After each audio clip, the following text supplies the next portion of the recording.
Hello, Medofo. Ene, kame hona yenye perfect soya. Die bi no frɛ no tofu no. Ai.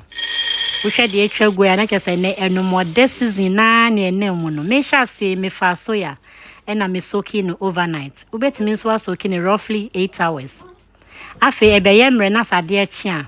Hwe hu nso ni gu na san fa hohoro ho fefefe. Make sure say the asa bia nim say the bema tofu ni taste aye kama. Afi dan go blend dem na ko blend dem ani smooth kama. Uwi a be hwie gu cheese clover na so wo net bia obetimi dia so ne ade so aso ne milk ni free mu kama say the wani gu so aye twagwe. E match afu bia memti we me so ne so be 3 times kama. Uwi a chafu ya ke ye nto ntwene no so nye we se de baby bi foforo afi me be dane me milk nyina gu saucepan mu so ja wase start num boko kakra se ya eye se be huru pe ubetimi ahwe vinegar ana se wo lemon so abetimi asukeze lemon so kakra ana nke twade nso kra agum e mane nhuru uwie na se ye hyepedum no na fa ebu aso esi baby acha be 30 minutes manenyo na ensuo no en separating fi aduane ne ho se de wani gu so ayetwago ya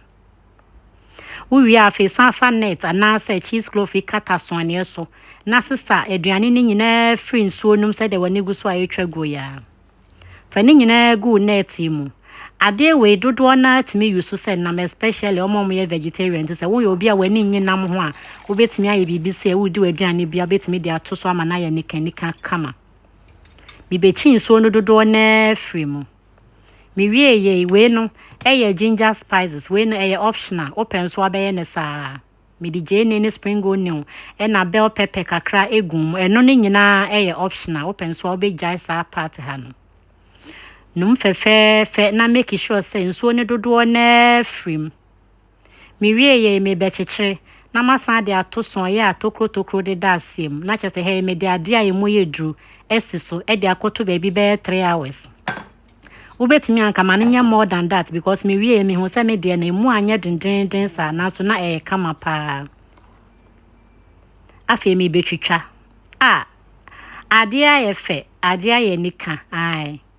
mi betwitwa ne fe mi wie a afi ma ba beche ene obi baby sa me so ohima ne de ba ne san e na so ye ai ohima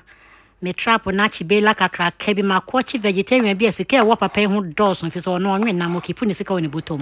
ene mama adwe se me pebi age egumi nso me botom te me ni abre me ho dendenden ache se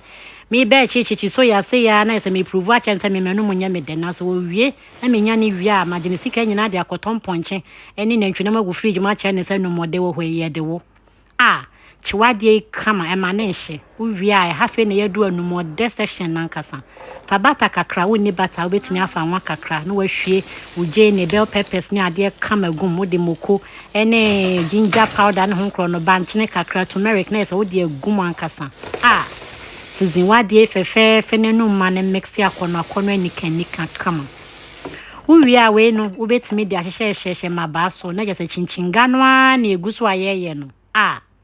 obi ba ma metima bobwa no bwe mi twi mi bonto ke wo mi ni adaja me de ware wani ji hwan ya no aye bie da fe ya no follow me on social media platform ni esu ade ya pon